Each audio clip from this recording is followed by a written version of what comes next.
আদি, তোমাকে কতবার বলেছি ড্রাঙ্ক অবস্থায় ড্রাইভ করবে না, কিন্তু তুমি কসম খেয়েছো আমার কথা শুনবে না।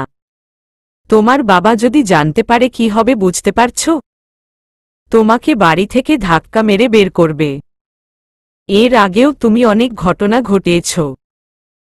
তোমার পাপার কানে পৌঁছানোর আগে আমি সব ম্যানেজ করে নিয়েছি, কিন্তু এবারের ব্যাপারটা আলাদা। আমি কি করব কিছুই মাথায় ঢুকছে না। আদির মা নয়নতারা চৌধুরী আদিকে শাসাচ্ছেন। আদি চোয়াল শক্ত করে বলল, মা তুমি আমাকে ট্রাস্ট কেন করছো না? আমি কতবার বলবো আমি ড্রাঙ্ক অবস্থায় ড্রাইভ করিনি। Shut up. Low your voice. Pray করো যাতে মেয়েটা বেঁচে যায়, নয়তো তোমার লাইফ হেল হয়ে যাবে। মা প্লিজ, তুমি চাইলেই ম্যানেজ করে নিতে পারবে। আমি তো ইচ্ছে করে অ্যাক্সিডেন্ট করিনি।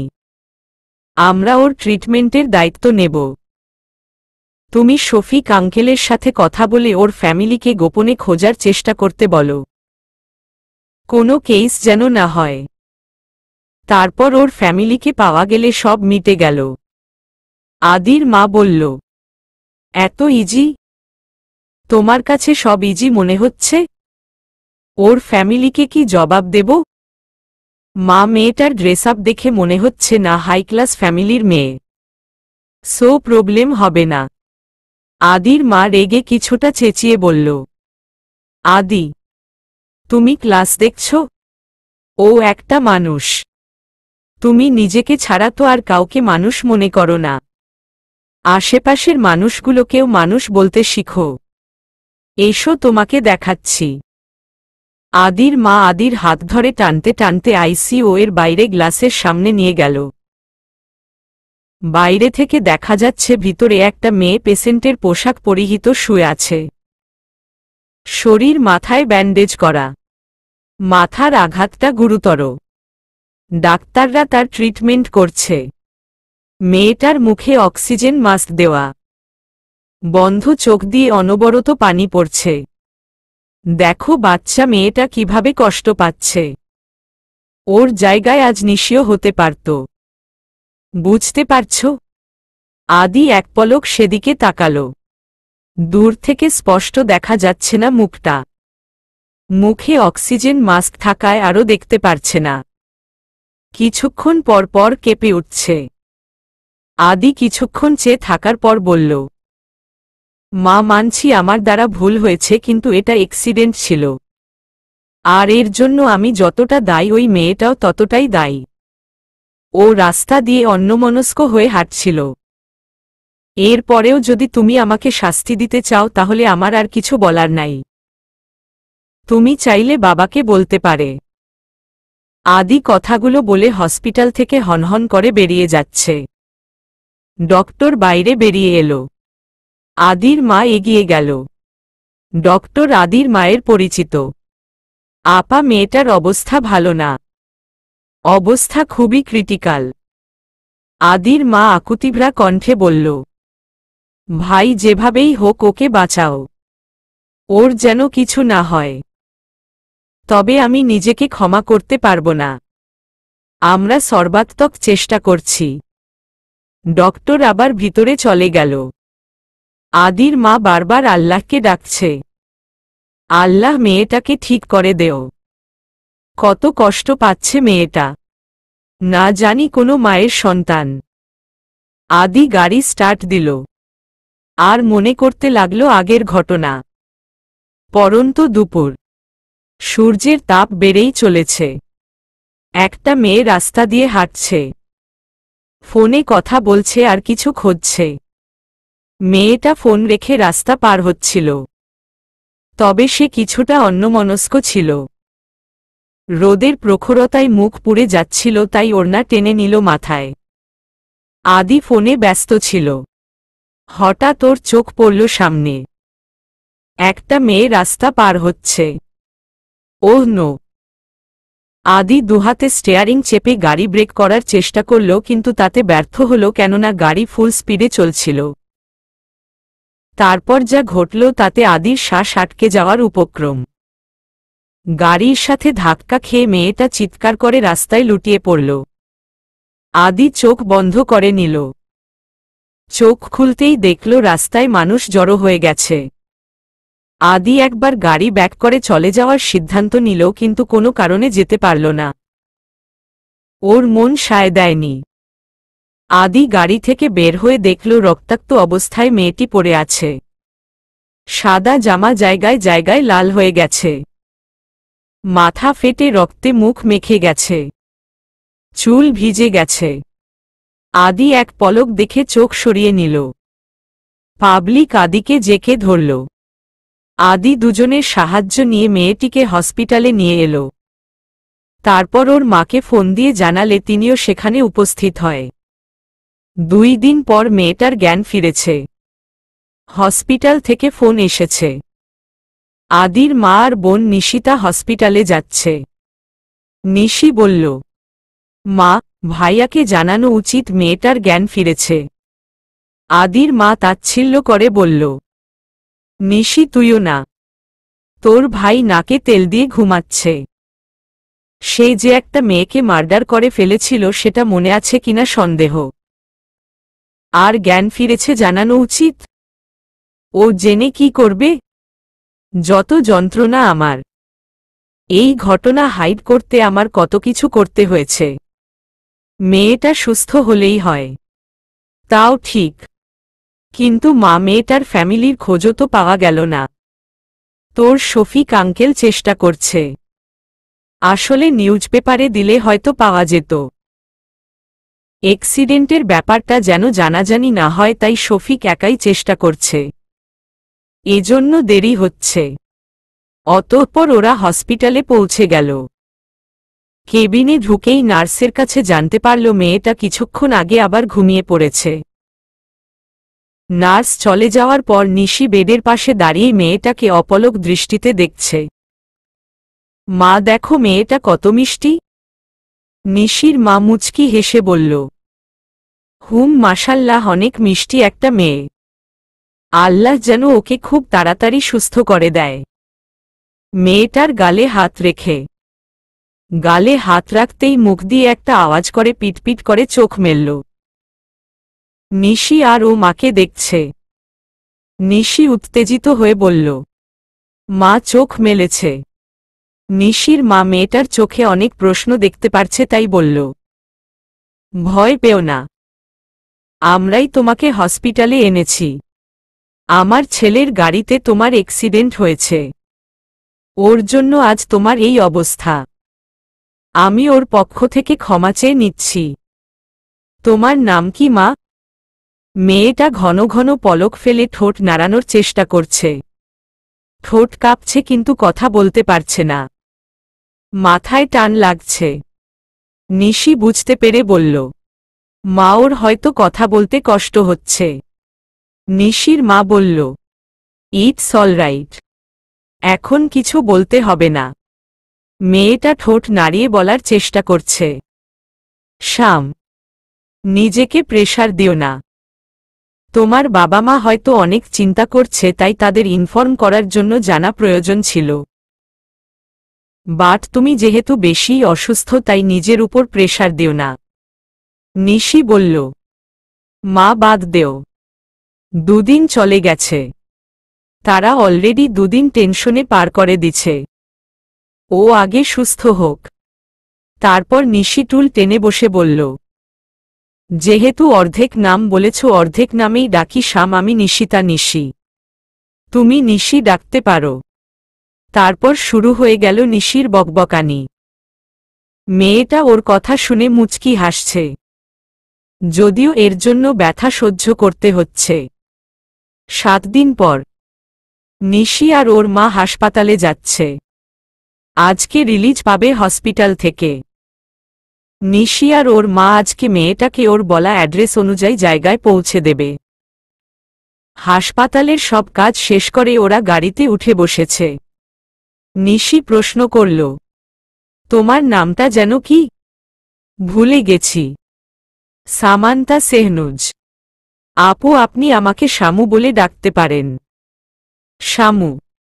ইয়াপ। শামু বলেই ডাকব। আর হ্যাঁ, তুমিও আমাকে তুমি করে সম্বোধন করবে। ওকে কিউটি। সামান্তা মাথা নাড়াল।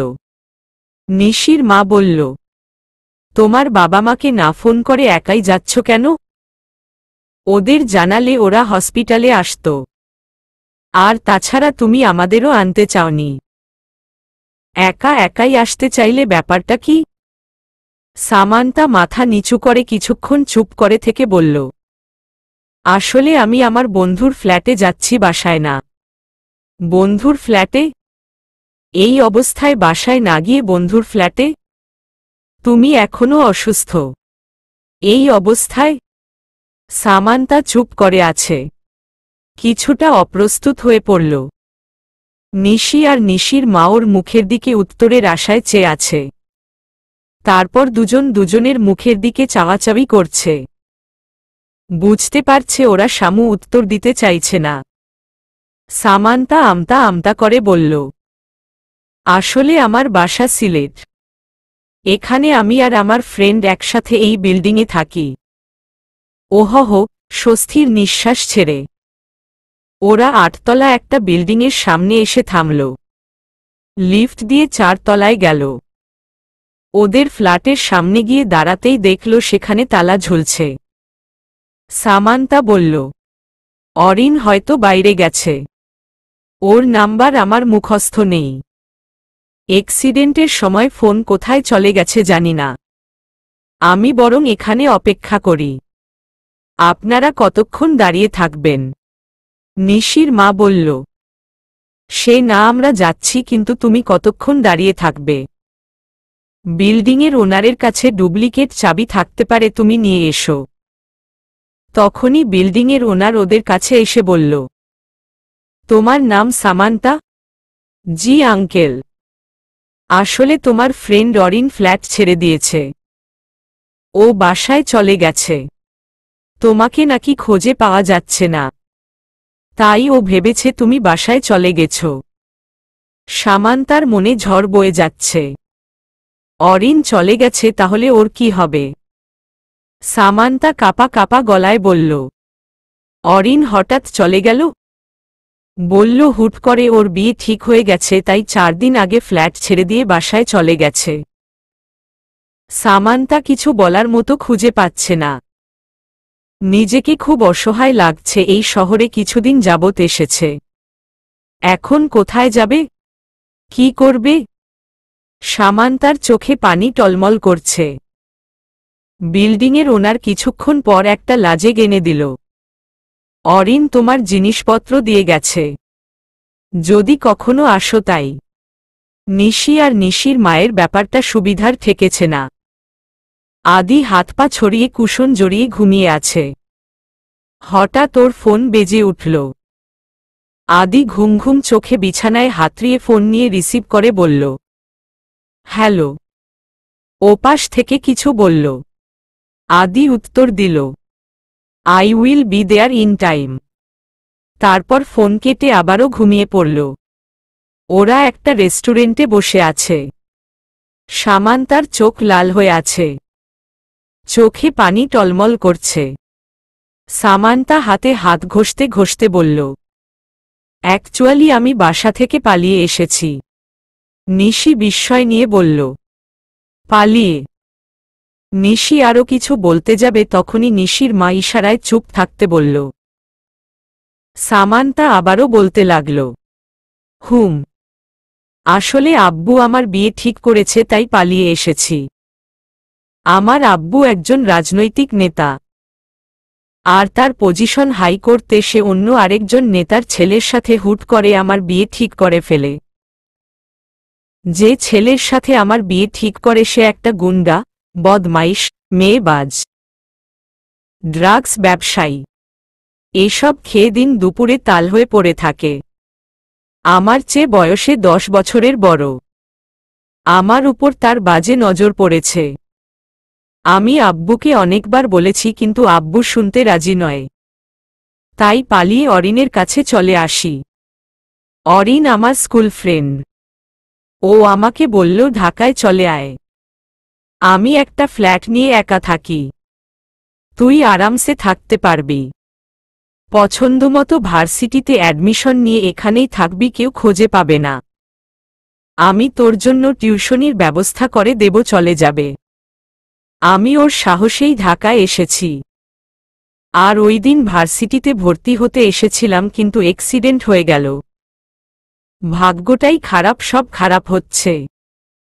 বুঝতে পারছি না কি করব। নিশির মা সবটা শুনে একটা দীর্ঘশ্বাস ছেড়ে বলল, আর তোমার মা? নেই, ছোট থাকতেই আমাকে ছেড়ে না ফেরার দেশে চলে গেছে। সামান্তার চোখ বেয়ে পড়ল। নিশি চোখের পানি মুছে দিয়ে বলল, ডোন্ট ক্রাই বেবি, সব ঠিক হয়ে যাবে। মা কিছু করো। নিশির মা মুচকি হেসে বলল, তুমি আমাদের সাথে চলো আমাদের বাড়ি। আপনাদের বাড়ি? না, সে হয় না। এমনিতেই আপনারা অনেক করছেন আমার জন্য। হেই, কোনো মহত্ব করিনি। আমার ভাইয়ের জন্য তোমার আজ এই অবস্থা, তাই তোমার দায়িত্ব নিয়েছি। এখন আর কথা না বলে আমাদের সাথে চলো। সামান্তা না চাইতেও জোর করে ওরা ওকে বাড়িতে নিয়ে এলো। ওদের গাড়ি একটা বড় বাড়ির সামনে এসে থামল। বাড়ির বাইরে কালো পোশাকের গার্ডরা ঘুরছে। সামান্তার অস্বস্তি লাগছে। নিশি সামান্তাকে একটা রুমে নিয়ে গিয়ে বলল, এই যে তোমার রুম, যাও ফ্রেশ হয়ে নেও। ধন্যবাদ আপু। সামান্তা ফ্রেশ হয়ে নিয়ে ভাবছে কি হতে কি হয়ে গেল। কি ভেবে বাড়ি ছেড়েছিল আর কি হয়ে গেল, কোথায় এসে পড়ল, ভাগ্য কোথায় নিয়ে এলো। রাত 10টা। আদি নাইট ক্লাবে বন্ধুদের সাথে আড্ডা দিচ্ছে। আদি ড্রিঙ্ক করছে। একটা মেয়ে অনেকক্ষণ যাবৎ দূর থেকে ওকে দেখছে। ওর কাছে এসে হাসিমুখে হায় বলল। আদি এক পলক দেখে আবার ড্রিঙ্কে মনোযোগ দিল। মেয়েটা হতাশ হয়ে চলে গেল। আদির ফ্রেন্ড আদির কাঁধ চাপকে বলল, বেচারির দিলটুট গায়া। আদি মুচকি হাসল। আদির ফ্রেন্ড বলল, তুই এত হার্টলেস কেন রে? এত সুন্দর কিউট একটা মেয়ের মন ভেঙে দিলি? আদি বলল, তো কি করব? তোদের মতো সব মেয়েদের সাথে ফ্লার্ট করব। আদিল চৌধুরীর সব নেশা আছে, কিন্তু মেয়ের নেশা নেই। ওর বন্ধু বলল, শালা তোর কপালে শনি আছে। একদিন কারো নেশায় এমনভাবে ডুববি, সাঁতরে পার পাবি না। নেশায় ডুবে মরবি। সেদিন বুঝবি মেয়ে নেশা কাকে বলে, কত প্রকার ও কি কি। আদি তাচ্ছিল্যের সুরে বলল। হুটটট। সামান্তাকে নিশি সকালে নাস্তার টেবিলে নিয়ে এলো। সামান্তা কেমন সংকোচ করছে, কেননা নাস্তার টেবিলে আরও অনেকে থাকতে পারে। তাই কিছুটা অস্বস্তি লাগছে ওর। নিশি বুঝতে পেরে বলল, শামু বিইজি। শামু প্রত্যুত্তরে মুচকি হাসল। শামু নিশির সাথে নাস্তার টেবিলে গিয়ে দেখে নিশির মা আর একজন মধ্যবয়স্ক লোক। সামান্তা অনুমান করতে পারছে ইনি নিশির বাবা। সামান্তাকে দেখে নিশির মা বলল, শুভ সকাল, এসো বসো। সামান্তা মুচকি হেসে শুভ সকাল বলে চেয়ার টেনে বসে পড়ল। সার্ভেন্ট এসে নাস্তা দিল।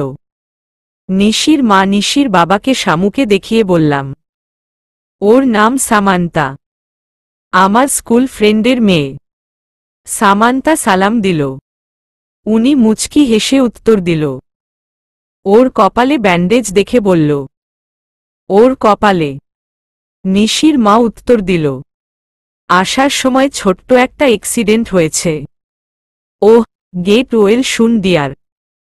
তা তোমার কোনো ফ্রেন্ডের মেয়ে? নিশির মাকে উদ্দেশ্য করে। নিশির মা আমতা আমতা করে বলল, আমার স্কুল ফ্রেন্ড তুমি চিনবে না। আমার ওই ফ্রেন্ড মারা গেছে। তোমাকে পড়ে সব বুঝিয়ে বলবো। ওহ আচ্ছা। নিশি বলল, বাবা শামু খুব মিষ্টি একটা মেয়ে। একদিনেই আমাদের বন্ধুত্ব হয়ে গেছে। তাই নাকি? বেশ ভালো। আমার মেয়ে সঙ্গী পেয়েছে। রাত। আদির মা আদির বাবার সাথে কথা বলছে। শুনো, শামুকে নিয়ে কিছু কথা বলতে চাই। হ্যাঁ বলো। ওর মা মারা গেছে। ওর বাবা ওর প্রতি কেয়ারফুল না। মেয়েটা খুব একা। তবে খুব ভালো একটা মেয়ে। আমি ওকে আমার কাছে রাখতে চাই। তুমি? অবশ্যই, কেন নয়। রেখে দেও। আমাদের সাথেই থাকুক। কোনো প্রয়োজন হলে আমাকে জানাবে। Thank you. Thank you very much. কেটে গেছে 1 মাস। শামুকে এখানেই রেখে দিয়েছে। শামুর হাজার অনিচ্ছার বিপক্ষে ওকে রেখে দিয়েছে। ওকে ভার্সিটিতে ভর্তি করে দিয়েছে। নিশি আর শামুর অনেক ভালো সম্পর্ক হয়ে গেছে। কোনো এক বিকেলে ওরা গার্ডেনে ব্যাডমিন্টন খেলছে। খেলতে খেলতে সন্ধ্যা হয়ে গেছে। আদি ছাদে রেলিং ধরে দাঁড়িয়ে আছে। হঠাৎ করে ওর চোখ গেল গার্ডেনে।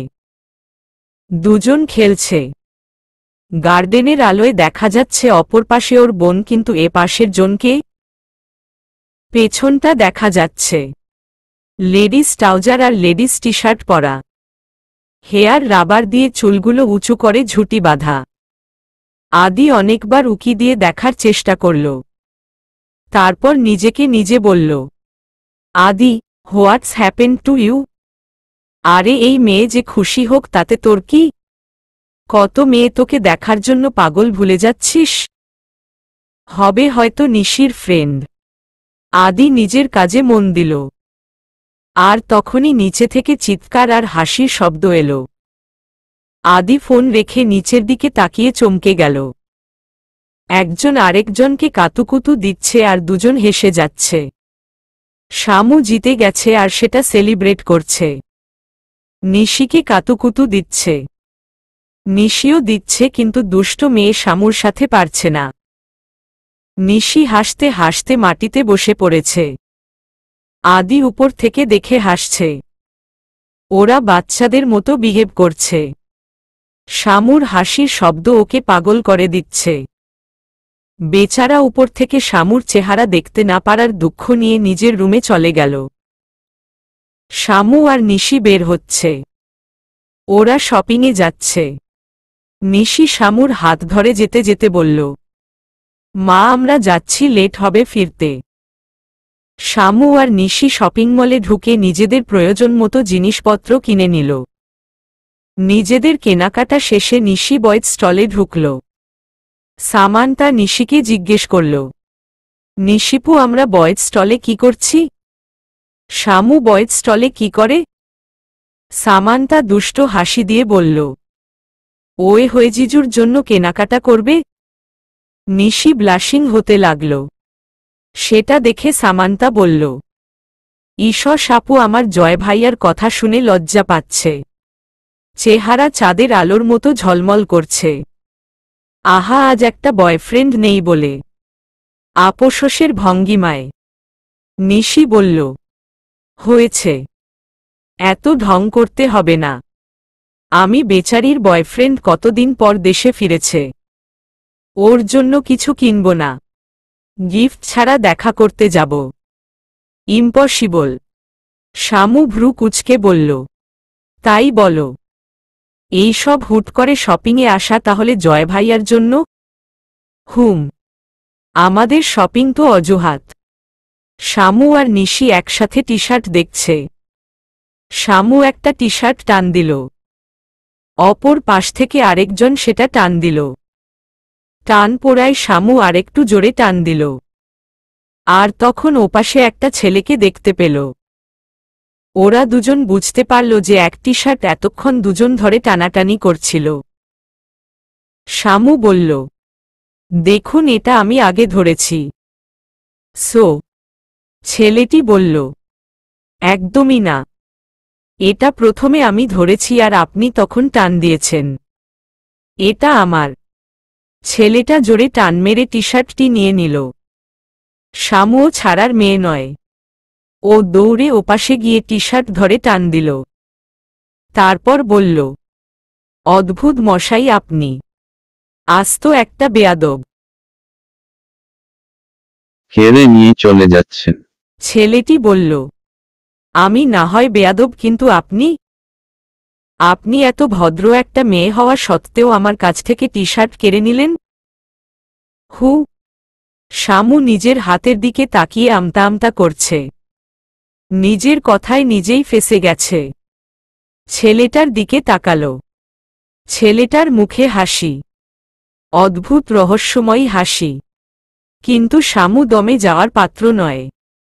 ও বলল, সেটা আপনি কেড়ে নিয়েছেন তাই? পাশ থেকে আরেকটা ছেলে বলল, রাজ, কি হয়েছে? শামু বুঝতে পারল ছেলেটার নাম রাজ। রাজ বলল, দেখো না, মেয়েটা আমার পছন্দ করা টি শার্ট নিয়ে কাড়াকাড়ি করছে। শামু ছেলেটির দিকে চেয়ে কিছু বলতে যাবে, তখনই টাস্কি খেল। ছেলেটির দিকে ফ্যালফ্যাল করে চেয়ে আছে। শামুর এভাবে চেয়ে থাকা ওরা স্বাভাবিকভাবে নিতে পারছে না। ছেলেটা অপ্রস্তুত হয়ে পড়ছে। রাজ বলল, এক্সকিউজ মি, কিউট হ্যান্ডসাম ছেলে, এর আগে দেখেননি? আমার ভাইকে গিলে খাচ্ছেন। শামু রাজের দিকে চেয়ে কটাক্ষ দেখিয়ে বলল, shut up me dot dot. আমি ছেলে দেখেছি, কিন্তু জিজুকে বাস্তবে দেখেনি। দুজনে একসাথে অবাক হয়ে বলল, মানে? শামু বলল, ওয়েট, নিশিপু এদিকে এসো প্লিজ। ওরা দুজনে বলল, নিশি। নিশি শামুর ডাক শুনে শামুর দিকে আসছে। আর তখনই ওদের সাথে জয়কে দেখতে পেল। নিশি জয়কে দেখে আবেগে আপ্লুত। কতদিন পরে দেখছে। জয়ও অবাক হয়ে নিশিকে দেখছে। ওদের মিট করার কথা ছিল আগামীকাল, কিন্তু তার আগেই দেখা হয়ে গেল। জয় পড়াশোনা শেষ করে গতকাল দেশে ফিরেছে। জয় নিশির বয়ফ্রেন্ড। নিশি আর জয় নিজেদের উপর কন্ট্রোল রাখতে না পেরে একে অপরকে জড়িয়ে ধরল। সুপ্ত অনুভূতিরা আলোড়িত হচ্ছে। শামু উল্টো পথে হাঁটা দিল। রাজ কেশে বলল, কাবাব মে হাড্ডি না হয়ে ঘুরে আসি। শামু অন্য স্টল ঘুরে ঘুরে দেখছে। এই যে বিয়াইন সাহেবা। শামু ঘুরে দেখল রাজকে। তারপর আবার ঘুরে ওর কাজে মন দিল। রাজ বলল, বেআইন সাহেবা রাগ করেন কেন? এই নিন টি শার্ট আপনার। আপনাকে দিয়ে দিলাম, তবুও রাগ করে থাকবেন না please. Shamu or T shirt ওকে ফেরত দিয়ে বলল, আপনার টি শার্ট আপনি রাখুন। আমি ছেলেদের টি শার্ট মাথায় দেব? আরে আপনিই তো নিচ্ছিলেন। জি নট, আমি জাস্ট দেখছিলাম, আর কিছু না। রাজ চোখ বড় বড় করে বলল, তাহলে এত কাড়াকাড়ি অযথা করলেন? শামু ভ্রু কুঁচকে বলল, কাড়াকাড়ি তো আপনি করলেন, আমি কই করলাম? রাজ মিনমিন করে বলল, এরা যতই দোষ করুক, জীবনেও নিজেদের দোষ স্বীকার করবে না। সব দোষ ছেলেদের। শামু ওর কথা শুনতে না পেয়ে বলল, কিছু বললেন? রাজ দাঁত কেলিয়ে বলল, না, কিছুই বলিনি। শামু সন্দেহের দৃষ্টিতে রাজকে দেখছে। ওরা চারজন একসাথে এক রেস্টুরেন্টে বসে আছে। নিশি জয়কে বলল, তুমি এখানে কি করছিলে? অদ্ভুত কাকতালীয় ভাবে। উহু, অ্যাকচুয়ালি কাকতালীয় কিছু না। তুমি ফোন বাড়িতে রেখে চলে এসেছ। তোমাকে কতবার ফোন দিয়েছি, ফোন তুলোনি, তাই তোমার বাসার নাম্বারে ফোন করি আর জানতে পারি তুমি শপিংয়ে এসেছ। আর তুমি শপিং করতে যে এখানেই আসবে সে তো আমার জানা, তাই চলে এলাম। কিন্তু দুঃখের বিষয়, তোমাকে খুঁজে পাচ্ছিলাম না। তাই হাল ছেড়ে টুকটাক কেনাকাটা করছিলাম, আর তখন এরা, শামু, রাজ, দুজন ঝগড়া করছিল। শামু বাচ্চাদের মতো ফেস করে বলল, জিজু, আপনি এটা বলতে পারলেন? আমি বাচ্চা একটা মেয়ে ঝগড়া করতে পারি? ঝগড়া তো উনি করছিলেন। উনি? জয় বলল, আরে তুমি ঝগড়া করছিলে সেটাকে বলল? আমি তো বললাম রাজ ঝগড়া করছিল। তোমাকে দেখে মনেই হয় না তুমি ঝগড়ার জানো। কত কিউট একটা মেয়ে। শামু খুশি হয়ে গেল। নিশি মুখ টিপে হাসছে। রাজ মিনমিন করে বলল, গিরগিটিও এত তাড়াতাড়ি রং পাল্টায় না। জয় ফিসফিস করে বলল, ভাই হজম করে নে। যাই হোক, সবার সাথে পরিচয় করিয়ে দেই। এ হচ্ছে রাজ, আমার কাজিন ব্রো, কম্পিউটার ইঞ্জিনিয়ার। নিশি হায় দিল। শামু টেডি স্মাইল দিল। নিশি তারপর শামুকে পরিচয় করিয়ে দিল। এ হচ্ছে সামান্তা, আম্মুর ফ্রেন্ডের মেয়ে। আমার ছোট বোনের মতো। বোন কম, ফ্রেন্ড বেশি। ও এবার ভার্সিটিতে অ্যাডমিশন নিয়েছে। রাজ হাত বাড়িয়ে দিল। সামান্তা হাত দিচ্ছে না দেখে রাজ বলল, এখনো রেগে আছেন? সরি বলেছি তো। শামু হাসি প্রসারিত করে হাত মিলিয়ে বলল, রাগ করিনি। অ্যাকচুয়ালি ওটা ঝগড়া ছিল, just kidding. Um sorry to. রাজ মুচকি হেসে বলল, ইটস ওকে। তাহলে সব মিটমাট। ভাবির ফ্রেন্ড আমারও ফ্রেন্ড। নিশি মজা করে বলল, আমার তো বোনও, তাহলে আপনারও বউ? নো নো, ভাবি ফ্রেন্ড। ঠিক আছে, নট বোন। সবাই হোহো করে হেসে দিল। শামু ভার্সিটি শেষে কোচিং করে বাড়ি ফিরছে। কিন্তু ট্যাক্সি, ক্যাব কিছুই পাচ্ছে না। তাই হাঁটা শুরু করল। সন্ধ্যা হয়ে আসছে। আরে শামু, এভাবে হেঁটে তুই আজ আর বাড়ি যেতে পারবি না। একটু হেঁটেই পা ব্যথা হয়ে গেছে। কারো গাড়িতে লিফট নেওয়ার চেষ্টা করি। শামু দাঁড়িয়ে গেল। লিফট নেওয়ার চেষ্টা করছে, কিন্তু যারা লিফট দিতে চাইছে তাদের সুবিধার ঠেকেছে না। আদি ড্রাইভ করছে, আর তখনই একটা মেয়েকে সামনে দেখতে পেল। আর সেদিনের এক্সিডেন্টের কথা মনে পড়ে গেল। তাড়াতাড়ি গাড়ি থামিয়ে গ্লাস খোলে মেয়েটিকে দেখল। একটা মেয়ে কোমরে হাত দিয়ে দাঁড়িয়ে আছে। পরনে মেরুন রঙের টপস, ব্ল্যাক জিন্স, গলায় স্কার্ফ। আঁকাবাঁকা লালচে চুলগুলো খোলা। আদি মেয়েটাকে দেখে বলল, এই মেয়ে মরার, হয়তো অন্য গাড়ির নিচে যাও। আমার গাড়ির সামনে কেন এসেছ? সামান্তা আদির কথা শুনে আশ্চর্যের সপ্ত আসমানে। আদির সামনে গিয়ে দাঁড়াল। তারপর মুখ বাঁকিয়ে বলল, কারণ ভাবলাম মরব যখন একটা দামি গাড়ির নিচে মরি। যত সব। কাউকে দেখেছেন মরতে এসে হাত দিয়ে গাড়ি থামায়? মরার হলে চুপ করে মাঝরাস্তায় দাঁড়িয়ে থাকতাম। লাইক সিরিয়াসলি, এটুকু কমন সেন্স নেই? আদির আগে ক্ষোভে ফেটে যাচ্ছে। দাঁতে দাঁত চেপে বলল, এই মেয়ে, তুমি এইসব ফালতু কথা বলার জন্য মাঝরাস্তায় আমার গাড়ি থামিয়েছ? শামু দমে গেল। আর মনে মনে বলছে, শামু রিল্যাক্স। এভাবে ঝগড়া করলে কেউ তোকে লিফট দিবে না। লিফটটা তোর খুব প্রয়োজন। একটু স্মাইল দিয়ে সুন্দর করে কথা বল।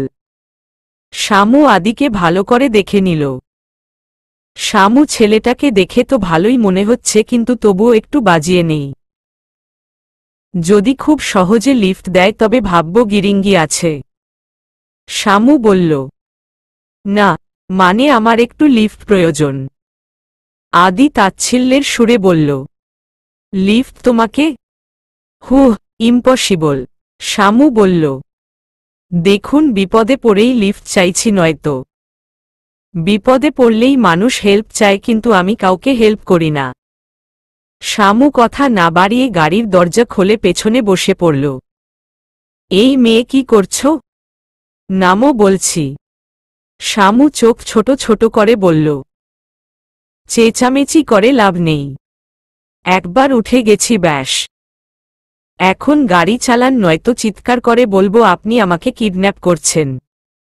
কি কি সাংঘাতিক মেয়ে! জি প্রচুর। আপনার ধারণার বাইরে। উল্টো পাল্টা কিছু করবেন তো? তো কি ধমকি দিচ্ছ? খেপে গিয়ে দেখুন, এত রাগারাগি না করে গাড়িটা চালালেই পারেন।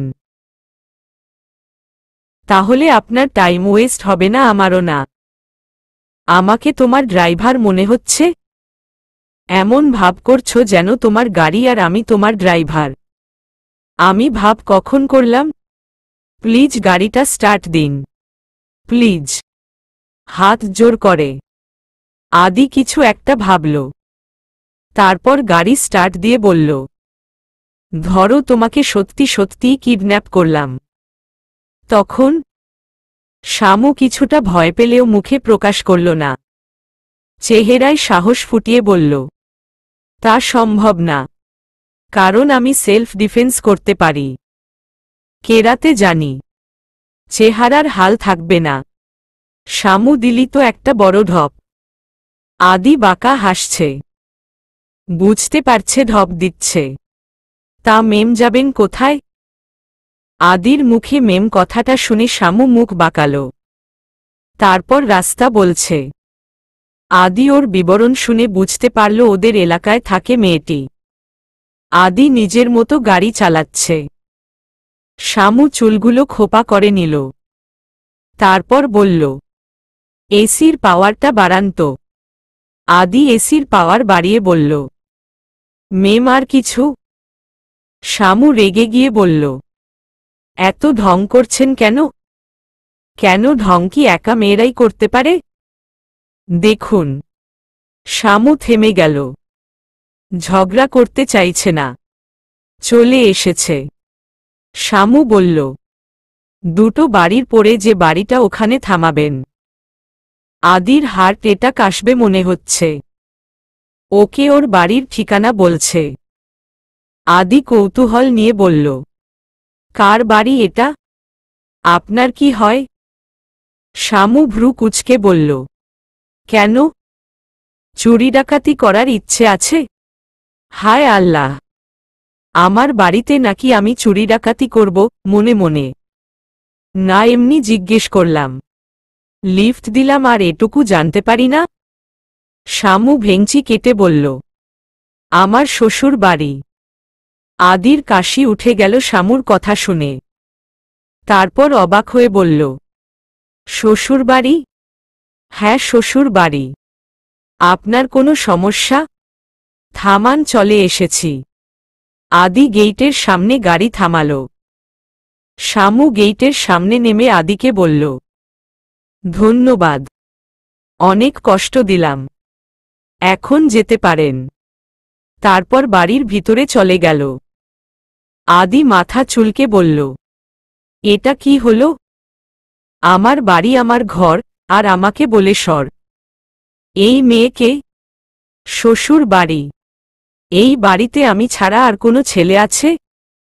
এমন তো নয়, আমার আরেকটা ভাই আছে। দূরর কি ভাবছি? তাহলে কি দাঁড়ায়, আমার একটা বউ আছে, বাট আমিই জানি না? বাড়িতে গিয়ে তো দেখতে হয় কাহিনী কি। উফ, যাচ্ছিলাম কই, আর এখন যেতে হবে বাড়িতে। আদি বাড়ির ভিতরে ঢুকে এদিক সেদিকে চেয়ে বুলাচ্ছে, কিন্তু সেই মেয়েটিকে দেখতে পেল না। নিশি লিভিং রুমে সোফায় বসে ফোন টিপছে। আদি নিশির সামনে গিয়ে দাঁড়াল, কিন্তু সেদিকে নিশির হুঁশ নেই।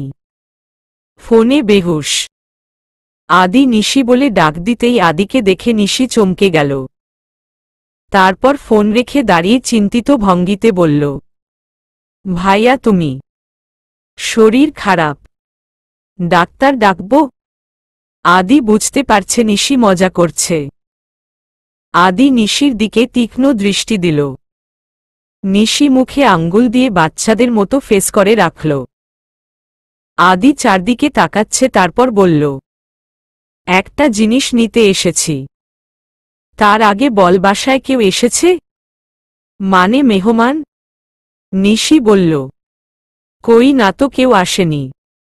আদির ডাউট হচ্ছে, মেয়েটা গেল কই? আদি বলল, আমি বাড়িতে ঢুকার সময় দেখলাম একটা মেয়ে ঢুকছে। আর তুই বলছিস কেউ আসেনি? নিশি বলল, ওহহ, ওটা তো শামু। শামু ভার্সিটি থেকে ফিরেছে। আদি অবাক হয়ে বলল, শামু। এটা আবার কি? কারো নাম? হ্যাঁ, মানে সামান্তা। ওকে শামু বলে ডাকি। আদি ভ্রু কুঁচকে বলল, এই সামান্তা শামুটা কে? তুমি যেই মেয়েকে মার্ডার করে দিচ্ছিলে।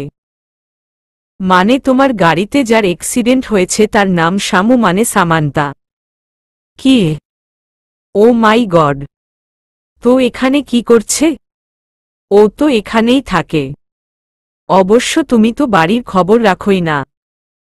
আদি অবাকের উপর অবাক হয়ে যাচ্ছে। এত কিছু হয়েছে আরও কিছুই জানে না। ও এখানে কেন থাকে?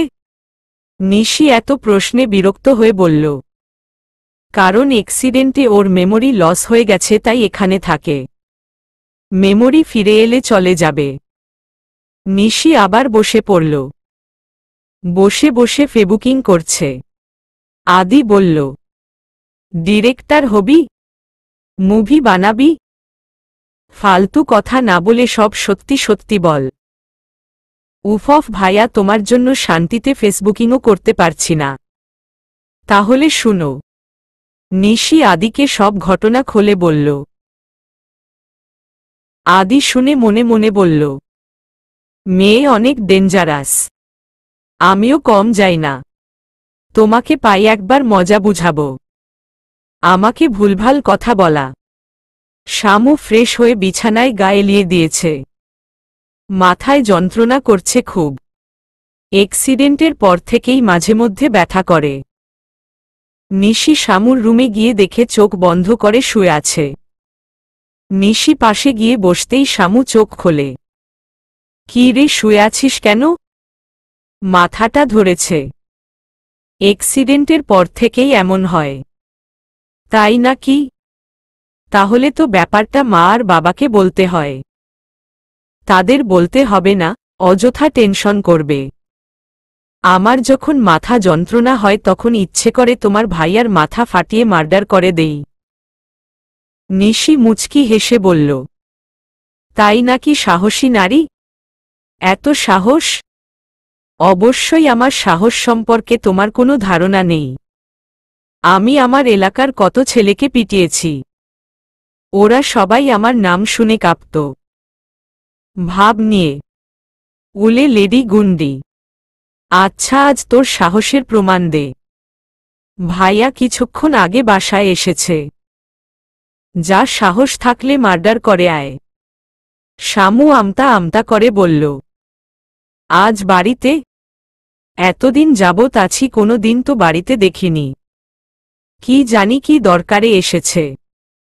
এখন যা। শামু দাঁত কেলিয়ে বলল, দেখো, আমার যথেষ্ট সাহস আছে, কিন্তু আমার মাথা ব্যথা করছে, তাই বেঁচে গেল কিছু বললাম না। তাই না? নিশি হাসতে শুরু করে দিল। আদি আজ আর বাইরে যাবে না। শামুকে খুঁজছে, একবার পেয়ে গেলে বাঁকা বাঁকা কথার ঝাল বুঝাবে। আদি ফোন টিপতে টিপতে নিচে নামছে। শামু ডাইনিং থেকে পানি খাচ্ছে। আদি ওর মাকে দেখে বলল, মা, কফি দেও তো। শামু কণ্ঠ শুনে পেছনে ঘুরে দেখে সেই ছেলেটা যার গাড়িতে এসেছিল। আদি সোফায় আয়েশ করে বসে ফোন টিপছে। আদির মা সার্ভেন্টকে বলল, আদিকে কফি দিন। শামু সাথে সাথে পেছনে ঘুরে গেল। হায় আল্লাহ, এত সেই সাদা হনুমান এখানে কি করছে? আন্টিকে মা বলে ডাকছে, তার মানেও নো। এটা আন্টির ছেলে? নিশিপুর ভাই আদি। শামু আদির দিকে একবার চেয়ে পা টিপে টিপে নিজের রুমে নিঃশব্দে চলে গেল। তারপর দরজা লক করে বিছানায় বসে পড়ল। এই হনুমানটা এই বাড়ির ছেলে, আর আমি তাকে এত কথা শুনিয়ে দিলাম। আর কি বলেছিলাম, এটা আমার শ্বশুর বাড়ি? ছির ছির ছির। শামু, তোর বেশি কথা না বললে ভালো লাগে না। এমন উল্টো পাল্টা কথা বলতে কে বলেছিল? এখন আমার কি হবে? উনি আমাকে পেলে জানি না কি বলবে। লজ্জা লজ্জা। উহহ। শামুর নিজের উপর প্রচণ্ড রাগ হচ্ছে। নিজের চুল ধরে কিছুক্ষণ টেনে শান্ত হল। না, আজ আর রুম থেকে বেরোনো যাবে না। এই যে গর্তে ঢুকেছি, আজ আর গর্ত থেকে বের হব না, কিছুতেই না। তৃতীয় বিশ্বযুদ্ধ লেগে গেলেও না। রাতে সার্ভেন্ট এসে ডেকে গেছে ডিনারের জন্য। শামু বলেছে মাথা ব্যথা খাবে না। আদি আজ ফ্যামিলির সাথে ডিনার করছে, ওর বাবা মা আর নিশি। অনেকদিন পর পুরো ফ্যামিলি একসাথে। আদির বাবা আদিকে দেখে টাস্কি খেল। আদির সাথে তার দেখা হয় না তেমন একটা, বাট যদি দেখা হয় তো দু চার কথা শুনিয়ে দেন। আদির বাবা আদিকে বলল, আজ আমার পুত্র মহাশয় ফ্যামিলির সাথে ডিনার করছে। বাহ! আদির মা ভালো করে দেখো তো, এ তোমার আদি কিনা? আদির ডুপ্লিকেট নয় তো? আদি আর আদির মা একে অপরের দিকে তাকাল। আদির মা বলল, তুমি শুধু শুধু নিজের এনার্জি ওয়েস্ট করছো। তোমার ছেলে তোমার কথা শোনার না। তা শুনবে কেন? বাপের রাজভাণ্ডার আছে, তা উড়াবে। ওর বয়সী ছেলেরা নিজেদের ক্যারিয়ার নিয়ে ভাবে, হার্ড ওয়ার্ক করে, আর ও বাপের পয়সা উড়ায় নাইট ক্লাবে। ছি! আদির আগে ফুঁসছে কিন্তু কিছু বলতে পারছে না। ও কখনো ওর বাবার মুখের উপর কথা বলে না। আদির মা পরিস্থিতি সামাল দিতে বলল, থামো, শুধু শুধু নিজের বিপি হাই করো না। শামু কই? ডিনার করতে এলো না? একজন সার্ভেন্ট বলল, খাবে না বলে দিয়েছে, ওনার মাথা ব্যথা। নিশি আতঙ্কিত হয়ে বলল, এখনো কমেনি? ভার্সিটি থেকে আসার পর থেকে বলছে মাথা ব্যথা। অ্যাক্সিডেন্টের পর থেকে নাকি মাঝে মাঝেই এমন ব্যথা হচ্ছে। আদি শুনে চমকে গেল। আদির বাবা বলল, বিষয়টি ভালো ঠেকেছে না। কোনো সমস্যা থেকে গেল না তো? আদির মা বলল, আমি সেটাই ভাবছি। মাথার আঘাতটা গুরুতর ছিল। আমার তো এখন রীতিমতো ভয় লাগছে।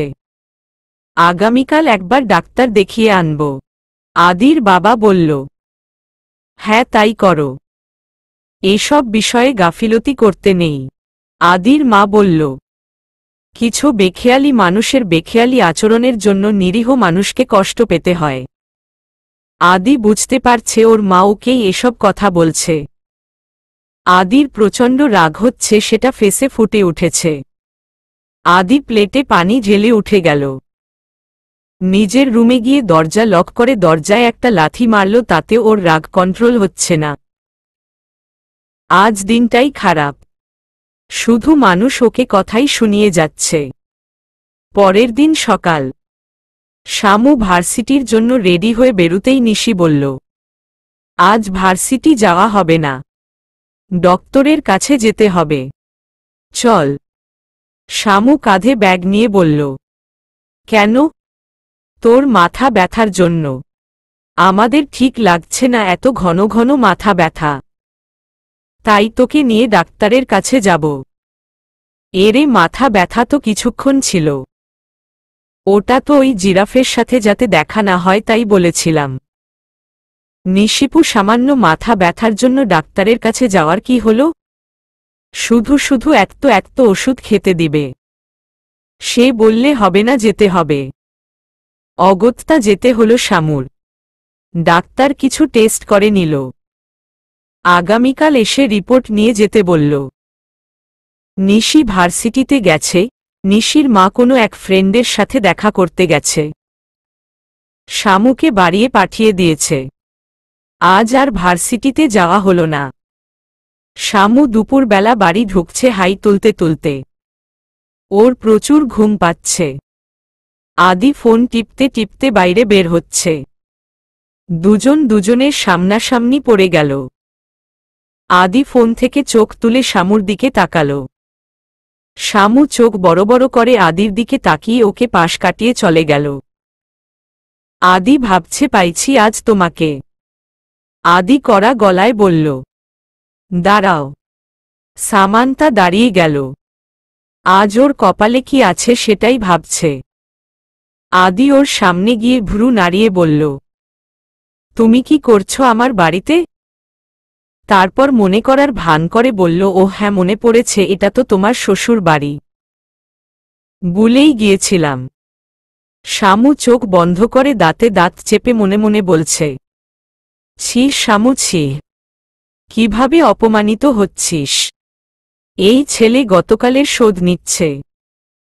আদি শামুকে চুপ করে থাকতে দেখে বলল, কি এখন চুপ করে আছো কেন? গতকাল তো মুখে খই ফুটছিল। শামু চোখ খুলে স্বাভাবিকভাবেই বলল, শুনুন, সেটা কথার কথা ছিল। আপনি বারবার জিজ্ঞেস করছিলেন তাই বিরক্ত হয়ে বলেছি। এটা নিয়ে এত মেলোড্রামা করার কি আছে? আদি ভ্রু কুঁচকে বলল, মেলোড্রামা? তুমি এখানে মেলোড্রামার কি দেখলে? হুহ। শামু ভ্রুক্ষেপহীনভাবে চুপ করে দাঁড়িয়ে আছে, কোনো কথা বলছে না। সেটা দেখে আদির রাগে মাথা ফেটে যাচ্ছে। একটা মেয়ে ওকে বারবার কথা দ্বারা হেনস্থা করছে। তোমার সাহসের তারিফ করতে হয়। ওয়াহ, সবাই আমার সাহসের তারিফ করে, এখন আপনিও করে নিলেন। এ আর তেমন কি? আচ্ছা, তাই না? আদি শামুর দিকে আগাচ্ছে। শামু ওকে এভাবে আগাতে দেখে ভয় পেয়ে গেল। আদির নাকের ডগা লাল হয়ে আছে, রাগে ফুলে ফুলে উঠছে। শামু ভয় পেলেও মুখে প্রকাশ করছে না, কিন্তু ভিতরে ভিতরে ভয় পাচ্ছে। শামু আদির দিকে চেয়ে পিছিয়ে যাচ্ছে। যখনই ভাবল দৌড়ে সরে যাবে তখনই সেন্টার টেবিলের সাথে ধাক্কা খায়। সেন্টার টেবিল পেছনে থাকায় দেখতে পায়নি। হাতের ফোন পড়ে যায়, শামু পড়তে নেবে তখনই আদি ওকে ধরে ফেলে। শামুও ব্যালেন্স রাখতে না পেরে আদির দুকাত ধরে ফেলে। আকস্মিকভাবে শামু আদির বুকে গিয়ে বাড়ি খায়। পায়ের ব্যালেন্স ঠিক করে শামু সাথে সাথে সরে যায়। কাচুমাচু করতে করতে ফোন তুলে দৌড় দেয়। আদি ওভাবেই দাঁড়িয়ে আছে, কি হলো বুঝার চেষ্টা করছে। একটা মাতাল করা ঘ্রাণ ছড়িয়ে পড়ল। কয়েক সেকেন্ডের মতো সময়ের কাছাকাছি ছিল দুজন, কিন্তু আদি এই কয়েক সেকেন্ডে অনেক কিছু অনুভব করে ফেলেছে। অদ্ভুত মাতাল করা অনুভূতি। আদির সাথে এমন কিছু কখনো হয়নি। আদি নিজের বুকে হাত দিল। কেমন ধুকপুক করছে। আদি জোরে জোরে শ্বাস নিচ্ছে। মনে হচ্ছে এখন অক্সিজেন, নাইট্রোজেন, হাইড্রোজেন সবকিছু লাগবে, সব নয়তো মারা পড়বে। চলবে।